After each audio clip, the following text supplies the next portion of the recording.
Parcoursup, comment répondre aux propositions reçues?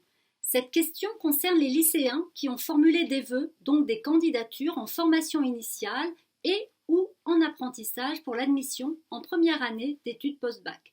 En effet, à partir de 18 h, vous pourrez consulter les réponses des établissements d'enseignement supérieur. Alors concrètement, quel type de réponse recevrez-vous?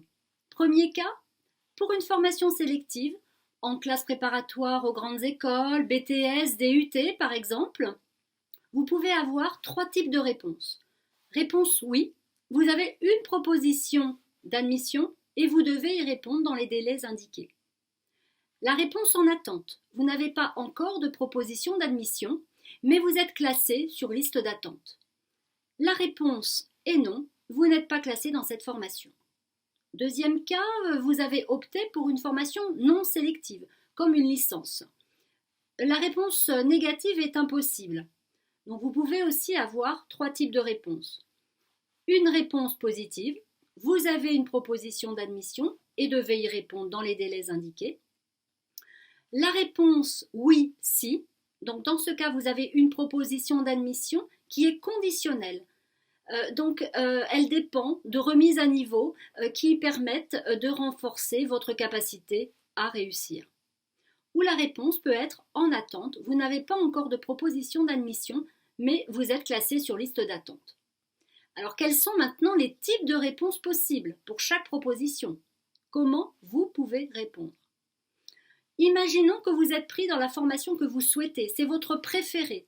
Vous avez la possibilité d'accepter directement. Cela entraîne le renoncement à tous les autres vœux.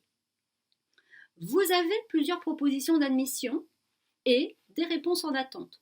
Vous ne pouvez accepter qu'une seule proposition d'admission, c'est une obligation. Et vous pouvez aussi garder les formations en attente qui vous intéressent toujours.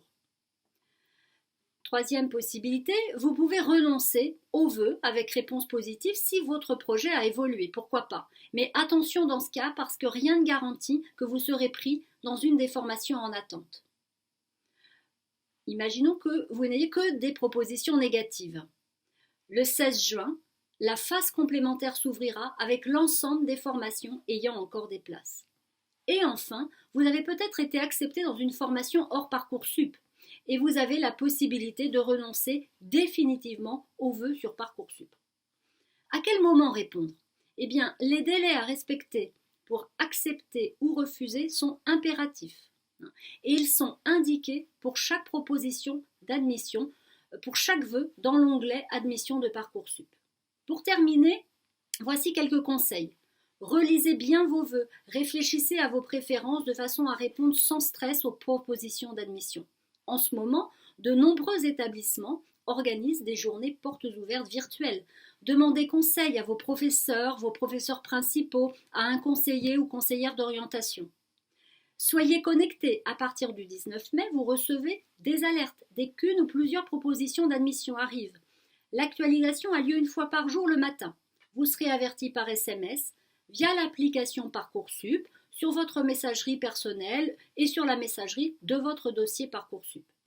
Ne vous inquiétez pas, la phase principale se déroule du 19 mai au 17 juillet 2020. Les propositions se font en continu sans interruption.